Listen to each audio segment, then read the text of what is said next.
আমার আল্লাহ হলেন রহমান, তিনি হলেন রাহিম।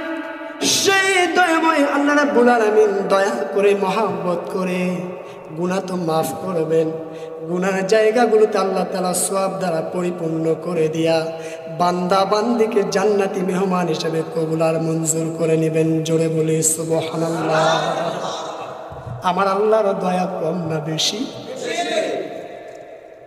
আমার ভাইয়েরা, সেই আল্লাহর নাফরমানি বান্দা করে কি করে না?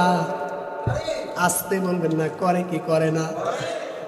আমার ভাইয়েরা, বান্দার উপরে আল্লাহর হক আছে না নাই? নামাজটা কার হক? যাকাতটা কার হক?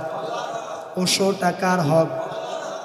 ইসলামী আন্দোলনটা কার হক? এই সমস্ত হক থেকে বান্দা বান্দি দূরে থাকে, অথচ আল্লাহর